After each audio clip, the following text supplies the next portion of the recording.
So Kip, tonight you're closing out your C2C festival run here in Dublin at the 3 Arena, a venue that in 2015 I saw you perform. I discovered your music for the very first time, and off the back of that performance, something very special happened here. A blossoming relationship was born between you and the Irish country music fans, which, thanks to you coming back consistently and still touring, has just grown and grown and grown. So tell me about, firstly, your experience of playing the festival the last couple of nights in London and Glasgow, but also, I can tell you the fans are just so ready for you tonight. How are you feeling? I feel good. I mean, we do this so much that as far as the preparation, it's always there. We're always ready to go in that sense, but most everywhere over here hasn't had music now for a year and a half, 2 years, so we understand that the frenzy's a little amped. So it definitely makes us kind of put it into another gear, but at the same time, we never really go through the motions, and I think the crowd knows that about us, and I think they've appreciated that through the years. But there's definitely a special relationship, and I think they understand the time and effort it takes for us to come over here as much as we have, because it's definitely not an easy process. You guys' paperwork is quite long, but anyways, it's been the finances of getting over here and trying to make a tour work, it's a difficult thing. So I think they understand that, and there's always been an appreciation when I've gone to bars after, and they've expressed that, how thankful they are that we keep coming back, because they know it's not easy. Your current single release, it's an interesting one. You've re-recorded Crazy One More Time. This is a song that first appeared on your debut album Up All Night in 2012, and it's become such a fan favourite. Why did you decide to re-record it? I mean, I know you wrote it with Chris Lindsay and Amy Mayo. Well, like so many songs, you record them the minute you get done writing them. And a lot of times a song, it takes time to grow on you. And as far as production-wise, the ins and outs of how to make the song grow dynamically change in your head. And I've lived with Crazy More Time for 10 years.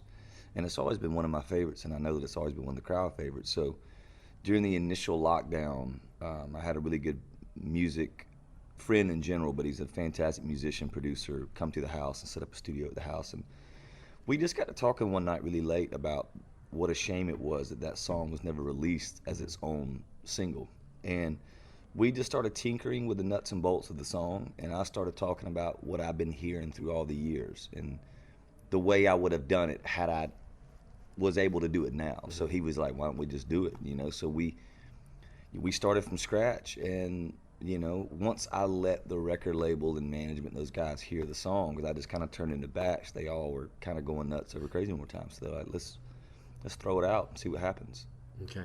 Is there an element, though, that the unpredictableness of it, do you like that?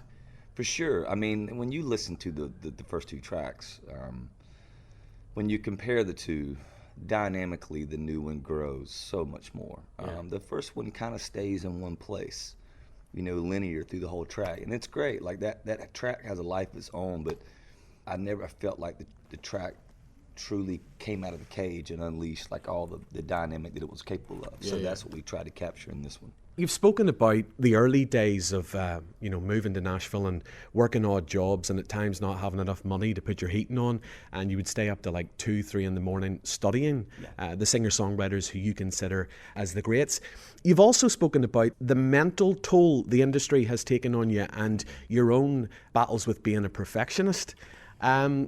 With the forced time off because of the unpredictableness of the pandemic, and I know you spent a lot of time in Hawaii and Costa Rica, did that time off in any way enable you to maybe, get things in order, gain some perspective, and take a step back? Well, I've been doing the Maui, Costa Rica thing, surfing for the last 4 or 5 years in the wintertime. That's what I go do. I don't think it changed my perspective at all. When I talk about the mental toll, it is a very unnatural existence. I'm one of the lucky people that get to do what I love to do, and I understand that part. But I've done all the odd jobs you can think of, from laying sod to construction work to bartending to golf course maintenance, and those jobs you could clock out, and when you clocked out, you mentally clocked out too, and you were gone. I never stop. I never stop recording, writing, and then you're always touring and playing 120 shows in a year. Traveling that much is a very unnatural existence, and what I've learned is it takes a massive emotional and mental toll on me through a year. So that's why I go do those breaks. But, you know, there might come a time when I'm just not able to hold up anymore, you know, and when I ever feel like this becomes something where I'm walking through the motions and my heart is not in it like it always has been, that's when I walk away from it. But right now I'm just as fired up as I've ever been. And that little time off definitely helped me reset. But, you know, it only helps you reset so much, because the minute you're back in this grind, it chews you up really fast, you know. Even just the thing of 5 days here, I've yet to sleep. You know, it's just really difficult to kind of do that. Then you're getting up and you're staying up late doing the job, and it just takes a toll on you. That's kind of an unnatural existence. What do you like after a show? Are you hype? Like, do you need to party, or can you like settle down? It's very tough to wind down. Very tough. You know, last night we went to a pub and had a great time in Scotland, and some nights we just go straight to the bus and we'll just turn on a little music, we'll have a few drinks. And the thing is too, that when it's your name, you're also in charge of the whole circus. And I think a lot of people think that record labels handle all that, and they think that the record label, you know, pays for everything, and that's not the way it goes. You're in charge of your entire circus, so there's so many moving parts. And I'm very hands-on with all that, so a lot of times it's hard to shut my mind off because I'm thinking of all the elements that are moving, you know. So even after a show, when you're really elated, you're thinking about, well, you've got 10 text messages about all the ins and outs of how we're going to travel and do this, and, you know, yada yada, and you know, so all those things happen. Another place that you spent time at during the pandemic is Bedrock at the Red. This is a rock climbing and hiking facility in Rogers, Kentucky. You know, that must be a very special place that you can just get away, switch off. But tell me about that, and also the joy you must feel knowing that others have enjoyed that facility. Yeah, it's in the heart of the Red River Gorge, and it's some of the best rock climbing in the whole world. So people from all over, Argentina, Brazil, France, all over the UK, like, people come and stay there and climb there. There's, you know, 400,000, you know, people of foot traffic every season of climbing season, and it's cyclists from all over, and it's an incredible place. I mean, there's waterfalls and there's 2,000-foot canyons, and it's a pretty remarkable place. And during the whole lockdown for the first 4 months, it was just me and my buddy Jeremy and his girlfriend Mary, and it was just us in these incredible places climbing 8 hours a day, and we were outside the whole time, and we never felt the lockdown of the world during that time. Right. Okay. That's interesting. Yeah, it was special. I know that throughout the pandemic you still pushed yourself to write every day, and I believe the majority of this next project was written in Maui. Like, you know, any good artist, people who enjoy longevity or make some sort of an imprint on the musical landscape, I love the fact that, you know, from one album to the next there is a change, a definite change. Talk to me about, with the next project, where that's going.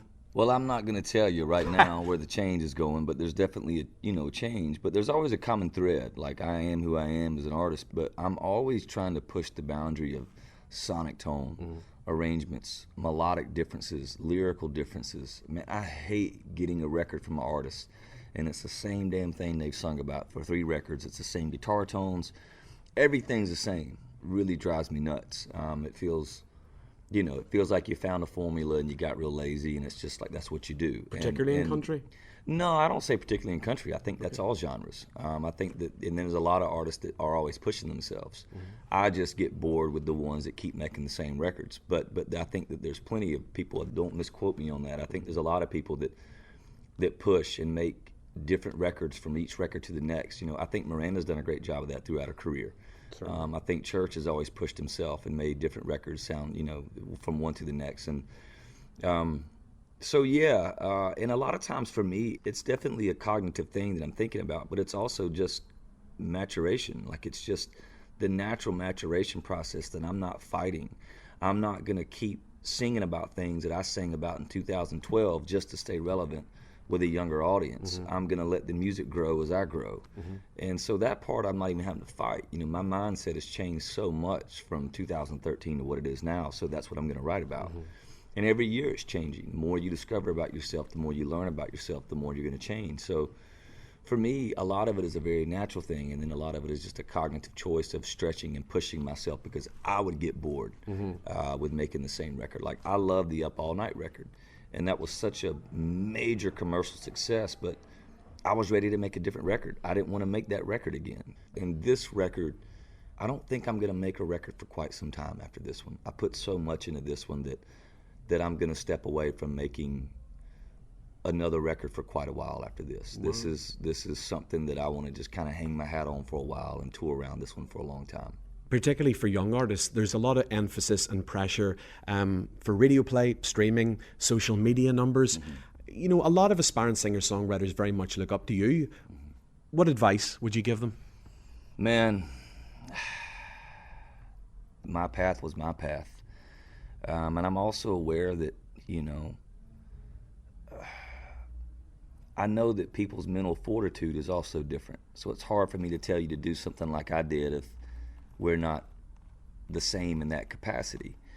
You know, I took gigs early in my career that didn't pay me a dime, and I would hop in my Jeep or the van with the guys, and I would find a way to sell one T-shirt, one CD to make just enough money where I could pay those guys, and I wasn't even taking anything home.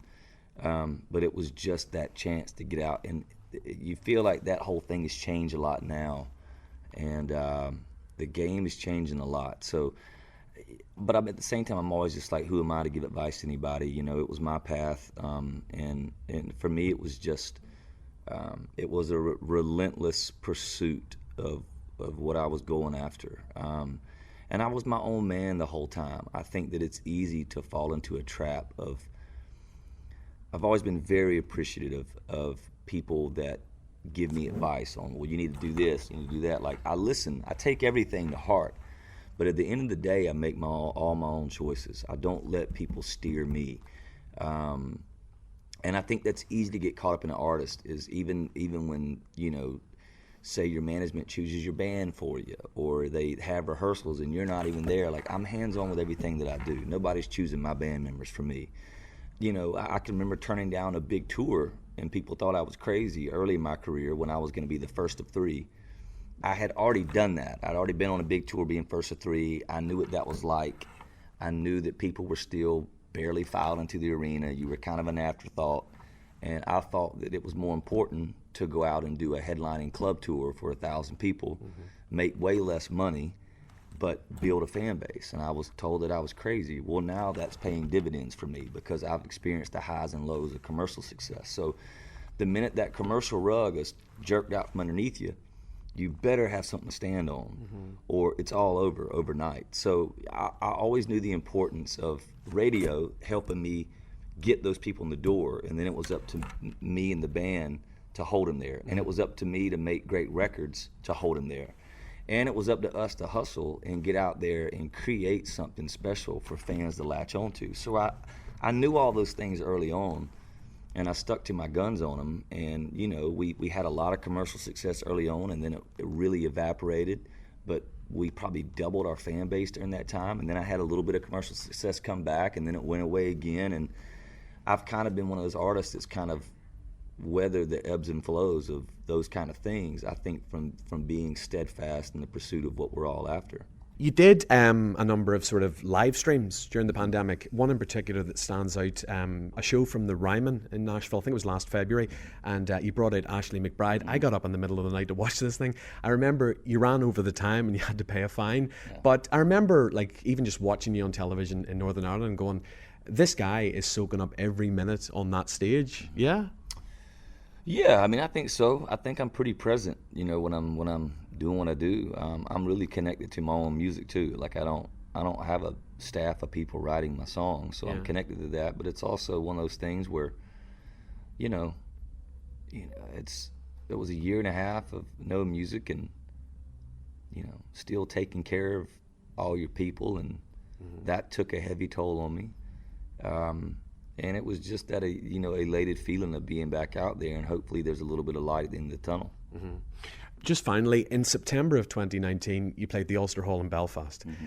I spoke to you before you performed. We were chatting on your tour bus, and I said to you, like, you don't know what you're walking into here. I could sort of read from your body language that more than likely in every city there's a dork like me who says that to you, right? But we in the crowd that night I mean, and I've been to so many shows in that venue, very famous venue. I'd never experienced anything like that. Yeah. But we didn't know if that was one way or not. And then a couple of months later, we heard you on Marty Smith's podcast. Yeah. And you said yourself, you'd never experienced anything like it. When I say I've never experienced anything like it, I've experienced wild crowds, really wild crowds. I've experienced crowds that were as wild as that or wilder. Mm-hmm. But there was a unique electricity in the room to where I knew that, you know, when I talk about it being my favorite show, it's not always about the wildest show. It's about people being present. And everyone was so present in that moment, and you could feel it. You could feel that it was a special night. And yeah, it's one of my all-time favorite shows, and we're already making the plans right now to come back to Belfast in 2023. Wow, you heard it here first. Yeah. Kip Moore, thank you so much for your time. I mean, you didn't have to do this, and yeah, really appreciate it. Cheers. Looking forward to the show. Yeah. Thank you, brother. Cheers, man.